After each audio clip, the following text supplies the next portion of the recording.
New regulations are on the way for natural supplements and vitamins in this country. In the 2023 budget, the federal government announced the framework to improve the reporting of negative health reactions to medications that would now include natural health products. Medical experts say the stricter regulations are necessary to protect people, but the natural health industry says these restrictions, they go too far. Aaron Skelton, CEO of the Canadian Health Food Association, is joining us this morning. Good morning. Good morning, Lindsey. So the Canadian Pharmacists Association has called for natural health products to be included in Vanessas Law for almost a decade. What has the reaction been from the industry around the calls for tougher regulation? Yeah, I think the reaction from industry is what you'd expect for an industry that debated this topic nearly 10 years ago. Extensive debates, public debates, and it was determined that it was not necessary or required given the low risk profile of natural health products.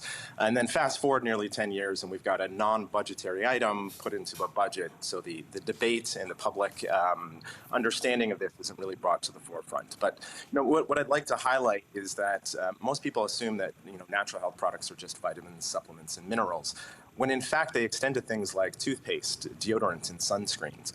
And quite frankly, 75% of Canadians use these products on a regular basis to help maintain and optimize their health. And so anything that is going to further restrict the access to those products and potentially increase the cost of those products, I think should be something that Canadians should want to be concerned about.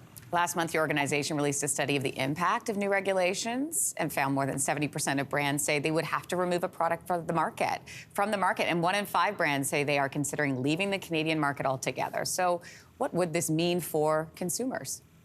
That's right. Most of the companies in this space are actually small and medium-sized enterprises. These are a lot of generational businesses, family-owned businesses, and quite frankly, the increased regulatory red tape that is being proposed by Health Canada will strangle out these businesses from the Canadian market.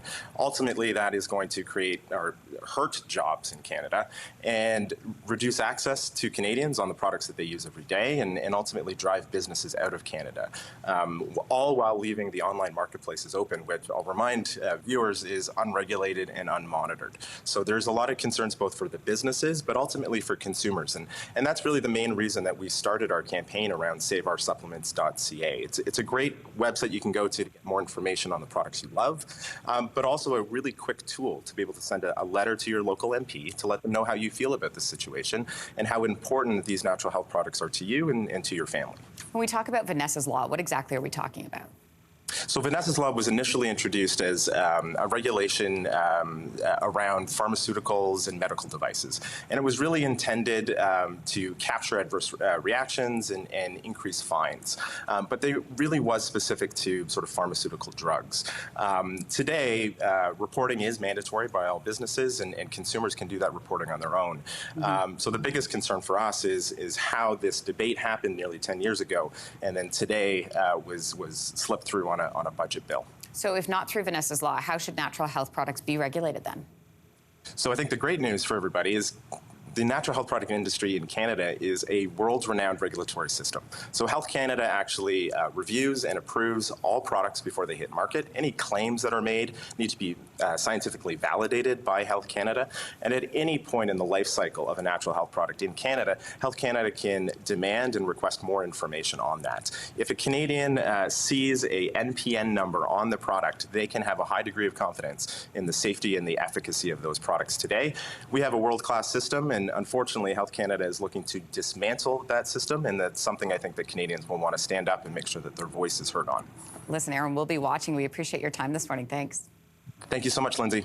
Hey, thanks for watching. If you liked this, be sure to subscribe here, or you can check out more Your Morning videos right here.